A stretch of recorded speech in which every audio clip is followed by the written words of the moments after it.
మీ గురువెవరు? ఈ ఆశ్రమానికి గురు పరంపర ఏమిటి? మా గురుదేవులు పరమపూజ్య బ్రహ్మీభూత శ్రీ జనార్దనానంద సరస్వతి మహాస్వామి వారు శ్రీశైల మహాక్షేత్రంలో బ్రహ్మీభూతులైనారు.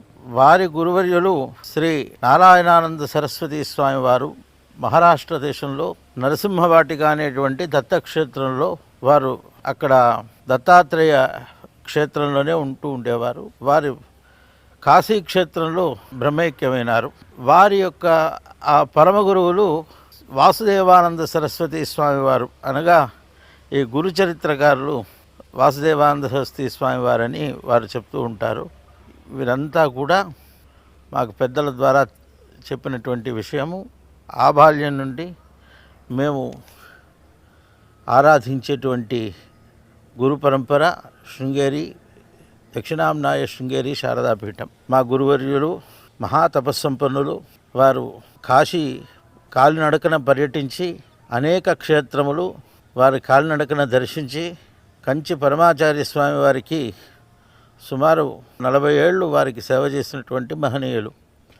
చివరన శ్రీశైల మహాక్షేత్రంలో వారు నివసిస్తూ ఆ క్షేత్రంలో బ్రహ్మైక్యం అవ్వాలని వారు సదా ప్రార్థించేవారు. అదే రీతిన వారు అక్షయ తృతీయ నాడు శ్రీశైల మహాక్షేత్రంలో బ్రహ్మీభూతులైనారు.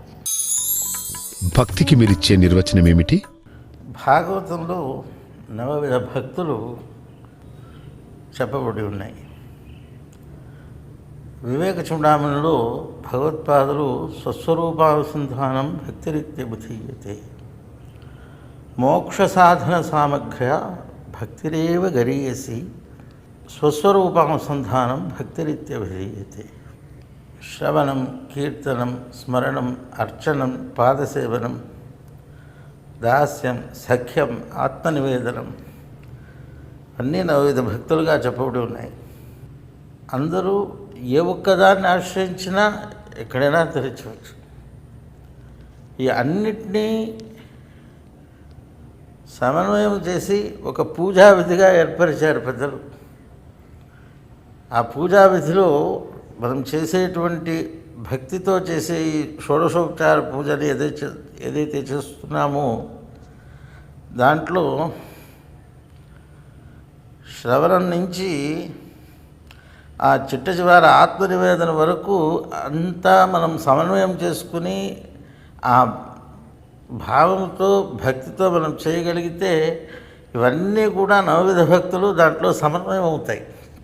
అది గ్రహించగా ఏదో మనం పువ్వు చూపిస్తున్నాము, పండు చూపిస్తున్నాము, లేదా నేనేదో ఇది ఇస్తున్నా ఇదే అనుకోకూడదు. ఆ లౌకికమైనటువంటి ఆ వస్తువులు వస్తుతః ఆ కాలంలో అప్పుడు ఆ వస్తువు లేదు మనకి.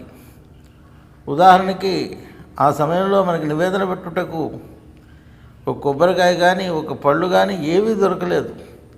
మనసా నువ్వు అర్పించినా అక్కడ నీకు ఆ ఫలాన్ని పొందబడుతుంది. కాబట్టి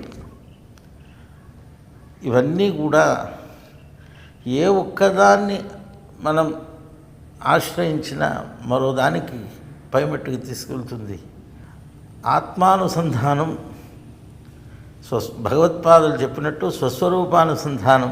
నేను ఇందాక చెప్పానే, హృదయస్థమైనటువంటి ఆ పరతత్వాన్ని ధ్యానం చేయుట. దాంట్లో మనం లౌకికమైనటువంటి వాసనలన్నిటినీ విడనాడి ఆ భక్తి అన్నది అట్లాంటి అనన్యమైనటువంటి భక్తి. అనన్యాశ్చింతయంతో మాం జనాః పర్యుపాసతే తేషాం నిత్యాభియుక్తానాం యోగక్షేమం వహామి.